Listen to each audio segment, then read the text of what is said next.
आज supreme court और वाराणसी की सिविल अदालत का फैसला ज्ञानवापी जो सर्वे था उससे जुड़ा हुआ आया अलग अलग।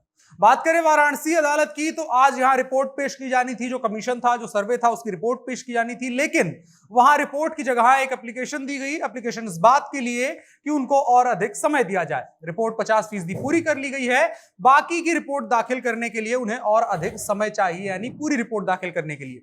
साथ में हिंदू पक्ष की तरफ से इस बात की मांग की गई थी कि सर्वे पूरा नहीं हुआ है, वहां एक दीवार खड़ी की गई है जो मूलतः हिंदू मंदिर के टूटे हुए मलबों को ढकने के लिए खड़ी की गई है, अतः उसको गिराने या दरवाजा जैसी भी स्थिति है उसको खोलने की इजाजत दी जाए और साथ ही वहां पर एक और सर्वे कराया जाए। ये वाराणसी की सिविल कोर्ट का मामला था।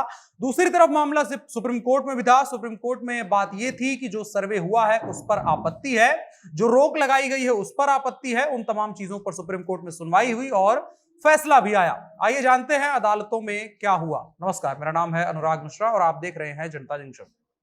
तो वाराणसी सिविल कोर्ट के द्वारा जो फैसला किया गया वो काफी गंभीर है। जो फिलहाल कमेंट आया उसके हिसाब से जो अभी तक कोर्ट कमिश्नर थे अजय मिश्रा, उनको हटा दिया गया है। आरोप उनके ऊपर इस बात का लगा है कि उन्होंने बेईमानी की है, जो उनके साथ कोड ऑफ कंडक्ट था उसके साथ में उन्होंने सूचनाएं लीक की हैं। साथ में प्राइवेट कैमरामैन रखा हुआ था जो बाहर तस्वीरें और वीडियो फुटेज लीक कर रहा था और इस आरोप के तहत अजय मिश्रा को हटा दिया गया है। उनके बारे में कहा जा रहा है कि उनकी तबीयत भी खराब थी और उनका खासा इंटरेस्ट भी इस चीज में नहीं आ रहा था इस सर्वे में। सिविल कोर्ट के द्वारा विशाल सिंह जो एडिशनल सर्वे कमिश्नर बनाए गए थे उनको अब कोर्ट कमिश्नर बना दिया गया है और उनके साथ में अजय प्रताप सिंह को भी एडिशनल कमिश्नर बनाया गया था, उनको उनका सहयोगी बना दिया गया है। और इसके बाद कहा गया है कि 2 दिनों के भीतर आप अपनी रिपोर्ट दाखिल करिए। इसके अलावा वादी पक्ष की मांग जो दरवाजा खोलने और गिरवाने को लेकर की थी उसको लेकर के कोर्ट ने आपत्ति इनवाइट की है। मतलब कि कहा गया है कि आप लोग जो आपत्ति, जो दोनों तरफ से वाद विवाद वाला जो पक्ष है वो दोनों उस पर क्या राय रखते हैं, क्या चाहते हैं, उसको कल कोर्ट के सामने बताया जाए। 2 दिनों के लिए मोहलत दी है और इस रिपोर्ट को दाखिल करने के लिए। जो भी कोर्ट के द्वारा फैसला आया है और जो आने वाला है सिविल कोर्ट के द्वारा, उसमें सबसे महत्वपूर्ण तथ्य यही है कि अजय मिश्रा को हटाया गया है। अजय मिश्रा को हटाया जाना अलग अलग मायनों से सवाल खड़े करता है कि क्योंकि मुस्लिम पक्ष पहले से ही अजय मिश्रा की विश्वसनीयता पर संदेह कर रहा था, उनके निष्पक्ष रहने पर संदेह कर रहा था और आखिरकार उनको हटाया जाना कहीं ना कहीं उनके कोर्ट कमिश्नर बनाए जाने पर भी सवाल खड़े करता है। और वही अदालत है जिसने मुस्लिम पक्ष की इस मांग को खारिज भी किया था। तो इस वजह से भी सवाल उठने तय है कि किस आधार पर अजय मिश्रा को बनाया गया था। और उसके बाद कोर्ट की एक तरीके से लापरवाही भी है कि अजय मिश्रा की प्रोफाइलिंग करने में और जांच करने में और उनकी विश्वसनीयता की जांच करने में कोर्ट कहीं ना कहीं असफल रहा है। यह वाराणसी सिविल कोर्ट का मामला रहा। इसके अलावा सुप्रीम कोर्ट ने कई बातें कही हैं, उसमें कई कमेंट भी महत्वपूर्ण हैं। उसमें उन्होंने कहा है कि हम नोटिस जारी कर रहे हैं, हम निचली अदालत को निर्देश देना चाहते हैं कि जहां पर शिवलिंग मिला है उस जगह को सुरक्षित रखा जाए। लेकिन जो लोअर कोर्ट का फैसला था कि लोगों को नमाज से रोक दिया गया था और सिर्फ 20 लोग वहां पर इजाजत दी गई थी, उसको खत्म कर दिया जाए और वहां पर जितने भी लोग नमाज अदा करने आना चाहते हैं वो वहां पर नमाज अदा करें। सुप्रीम कोर्ट ने इसके अलावा सर्वे का स्टेटस भी पूछा तो इसको लेकर के साफ था कि सर्वे अभी कंप्लीट नहीं हो पाया है, मतलब उसकी रिपोर्ट फाइनल दाखिल नहीं हो पाई है। इसके अलावा मुस्लिम पक्ष ने यह भी कहा कि आप पूरे परिसर को सील कैसे कर सकते हैं, यह गैर कानूनी निर्देश है। और मुस्लिम पक्ष ने अपना पक्ष रखते हुए सुप्रीम कोर्ट में यह भी बताया कि यहां पर गैर कानूनी निर्देशों की झड़ी लगी हुई है। उन्होंने कहा कि अगर आप परिसर को सील कर देंगे तो यह यथास्थिति बरकरार रखने के निर्देश का उल्लंघन होगा।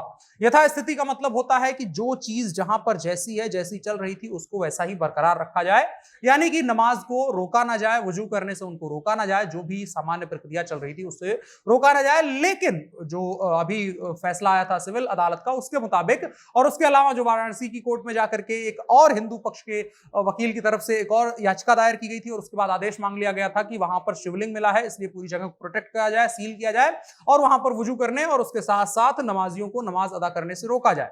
तो वहां पर फैसला मिल गया था कि सिर्फ 20 नमाजी जाएंगे अदा करने के लिए नमाज, और इसके अलावा जो वजू करने का स्थान है उसको भी सील कर दिया गया था और वहां पर वजू करने से मना कर दिया गया था। लेकिन अब सुप्रीम कोर्ट ने उस फैसले को एक तरीके से पलट दिया है। सुप्रीम कोर्ट ने जब मुस्लिम पक्ष के पैरोकार अहमदी से यह बात कही कि यह मालिकाना हक का नहीं बल्कि पूजा का मामला है, तो मुस्लिम पक्ष ने अपना तर्क देते हुए कहा कि इससे तो हालात ही बदल जाएंगे। हालात बदलने का मतलब समझिए आप, अगर वहां पर रोक लगा दी जाती है, एक तरीके से कहा जाता है कि मालिकाना हक की बात नहीं है, यहां पर नमाज या जो हिंदू लोग अपना प्रेयर यहां पर ऑफर करना चाहते हैं उन लोगों को इस बात की इजाजत मिल जाए। इसी पर कमेंट कोर्ट की तरफ से महत्वपूर्ण है और मुस्लिम पक्ष की तरफ से भी, उन्होंने यही कहा दोनों की तरफ से कि अगर यहां पर नमाज करने से रोक दिया जाता है और रोज पूजा अर्चना की यहां पर इजाजत दे दी जाती है तो इससे जो इस स्ट्रक्चर का, इस जगह का, इस बाउंड्री के भीतर का जो परिवेश है, जो वातावरण है, जो स्थिति है वो बदल जाएगी और एक तरीके से ये तो मुसलमानों का रह ही नहीं जाएगा। अहमदी ने कहा कि इसी साल अदालत ने कहा था कि जब 15 अगस्त 1947 को जो धर्मस्थल जिस स्थिति में थे उन्हें नहीं बदला जा सकता है, तो इस तरह के ऑर्डर में जो वाराणसी कोर्ट का ऑर्डर है इसमें साजिश की बहुत ज्यादा आशंका है। इस पर सुप्रीम कोर्ट ने कहा कि हम क्या कर सकते हैं, हम इस पूजा अर्चना की याचिका खारिज करने के लिए ट्रायल कोर्ट को ऑर्डर दे सकते हैं। इस पर अहमदी ने यही बात कही कि आप सभी निर्देशों को निरस्त करें क्योंकि ये सब संसद के नियमों के खिलाफ है और सिविल कोर्ट जल्द से जल्द इस पर सुनवाई करे। ये तमाम चीजें हुई हैं। सुप्रीम कोर्ट से एक जो सबसे साफ बात समझ में आई उससे यही समझ में आया कि सुप्रीम कोर्ट ये कह रहा है कि अगर यहां पर नमाज करने से रोक दिया जाता है और रोज पूजा अर्चना की इजाजत दे दी जाती है तो इससे इस स्थान का जो आचरण है वो पूरा का पूरा बदल जाएगा। मस्जिद में जाकर के हिंदू अगर अपनी पूजा करेंगे तो मस्जिद की काम किस काम की रह जाएगी, उसका आचरण वहां पर किस काम का रह जाएगा। इसके अलावा सुप्रीम कोर्ट ने सवाल उठाया है, जो यहां की लोअर कोर्ट थी उसके ऊपर भी सवाल ये उठाया गया है कि जब पहले ही एक बार हाई कोर्ट की तरफ से वहां सर्वे को मना कर दिया गया था तो लोअर कोर्ट ने किन आधारों पर इस चीज का आदेश दे दिया और साथ ही साथ हमसे इस बात का कंसर्न करना भी जरूरी नहीं समझा कि इस बात का इजाजत दी जाए या नहीं। ये तमाम आपत्तियां अनापत्तियां थी जो कोर्ट में, सुप्रीम कोर्ट में आज हुई है। इसके अलावा एक चीज जो जिसकी तरफ मेरा ध्यान गया उसमें जो विशाल सिंह है जिनको कोर्ट कमिश्नर बनाया गया है उनकी तरफ से जो आवेदन दिया गया है उसमें 4 बिंदुओं में आवेदन दिया गया है, 2 में अलग अलग मांगे हैं।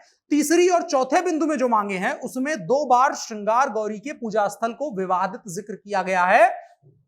वो ऐसा लगता है कि आगे चल करके विधिक तर्कों में बाधा बन सकता है। कैसे? जो अभी तक श्रृंगार गौरी की बात है, श्रृंगार गौरी पर कोई विवाद एक तरीके से नहीं नजर आता है। श्रृंगार गौरी में जैसी अभी तक एक लंबी टेंडेंसी चलती आ रही है उस हिसाब से पूजा अर्चना होती है, वहां पर कोई रोक टोक नहीं है, लेकिन अब आधिकारिक रूप से उसको विवादित लिख दिया गया है हिंदू पक्ष के वकील की ही तरफ से, तो आगे चल करके तर्क करने में यह समस्या बन सकती है। हालांकि लोगों का दावा है कि समस्या नहीं बनेगी, बल्कि विवादित स्थल लिखने की वजह से इसके जो है सर्वे करने की, बार बार मांग करने की जो अधिकार होगा वो हिंदू पक्ष के पास आ जाएगा। इसको लेकर के राय सबकी अलग अलग है, लेकिन फिर भी आगे चल करके जो विवादित स्थल शब्द है ये आगे चल करके आगे की सुनवाइयों में, अपर कोर्ट की सुनवाइयों में ये आगे चल करके एक बड़ी समस्या या तो बहुत बड़ा मौका बन सकता है हिंदू पक्ष के लिए। अब क्या कुछ होगा, कल भी सुनवाई होनी है, आज हाईकोर्ट में भी सुनवाई हुई, इलाहाबाद हाईकोर्ट में भी, उसमें भी तमाम बातें की गई, लेकिन उसमें इस मुद्दे से खास जुड़ा हुआ कुछ नहीं था। कल जो कुछ सुनवाई होनी है उस पर गंभीर नजर बनी रहेगी। सुप्रीम कोर्ट आगे क्या करता है, क्या वो जो लोअर कोर्ट का सर्वे का आदेश है, जैसा कि सुप्रीम कोर्ट ने कहा है कि यहां पर सर्वे किसके आदेश से किया गया, मतलब कि जब हाई कोर्ट एक बार सर्वे करने के आदेश को रोक चुका है तो लोअर कोर्ट ने किस आधार पर इस बात का आदेश दे दिया और हमसे कंसर्न करना भी जरूरी नहीं समझा, तो सुप्रीम कोर्ट का यह कमेंट भी महत्वपूर्ण है। इसके अलावा उत्तर प्रदेश से जो सॉलिसिटर जनरल थे वो तुषार मेहता भी प्रस्तुत हुए, उनसे भी सवाल पूछा गया सुप्रीम कोर्ट की तरफ से कि आपके पास क्या सबूत हैं, तो सॉलिसिटर जनरल तुषार मेहता ने साफ कर दिया कि हमारे पास अभी कोई दस्तावेज नहीं है, हमें और दस्तावेज देने के लिए 2 से 3 दिन का समय चाहिए, उस समय को भी सुप्रीम कोर्ट की तरफ से अलॉट कर दिया गया है। तो यही तमाम अपडेट्स थी जो आज की जो 2 अदालतों में अलग अलग प्रोसीडिंग्स चली उसके बारे में हमने आपको बताया। आपकी राय क्या है कमेंट बॉक्स में बता सकते हैं। बड़ी खबर में इतना ही, अब बढ़ चलते हैं कार्यक्रम के लिए हिस्से की तरफ जो है इन शॉर्ट। ट्विटर की खरीद को लेकर के बवाल मचा हुआ है। टेस्ला के मालिक एलन मस्क ने अल्टीमेटम दे दिया है ट्विटर के सीईओ पराग अग्रवाल को। इसमें एलन मस्क ने कहा है, मेरा अधिग्रहण प्रस्तावक नियामक एजेंसी को कंपनी के द्वारा की गई फाइलिंग की सटीकता पर या उस पर आधारित है कि किस तरीके से जो कंपनी की तरफ से रिपोर्ट दी गई है।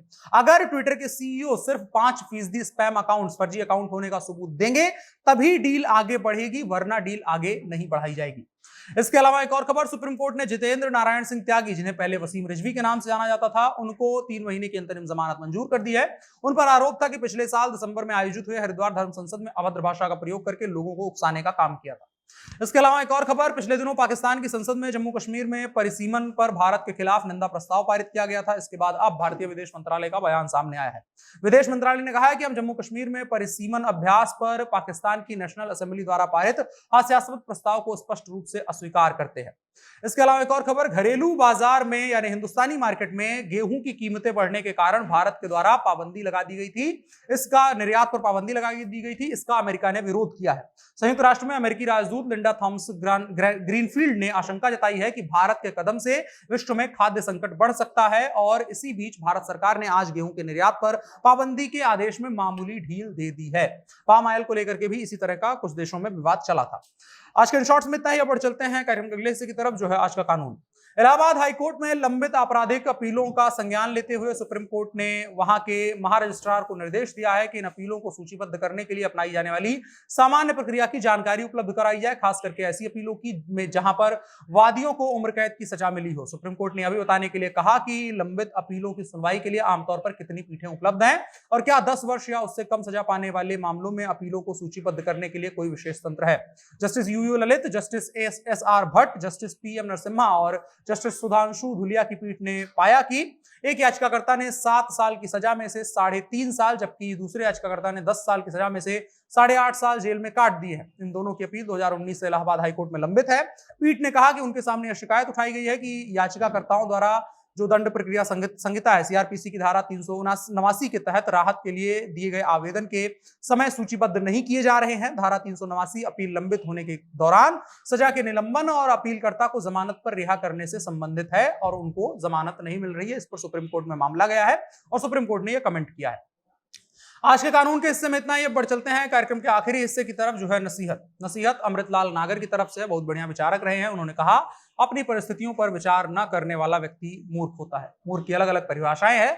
अमृतलाल नागर की यह परिभाषा है, जो अपनी परिस्थितियों के बारे में नहीं सोचता है वो असली में मूर्ख होता है। आप क्या सोचते हैं, कौन मूर्ख होता है? कमेंट बॉक्स में बता सकते हैं। बकाया खबरों को लेकर के आपकी क्या राय है वो भी कमेंट बॉक्स में बता सकते हैं। वीडियो को साझा जरूर करिएगा। मेरा नाम अनुराग मिश्रा है। आप जनता जंक्शन शो देख रहे थे। कैमरे पर मेरे साथ ओम प्रकाश थे। शुक्रिया।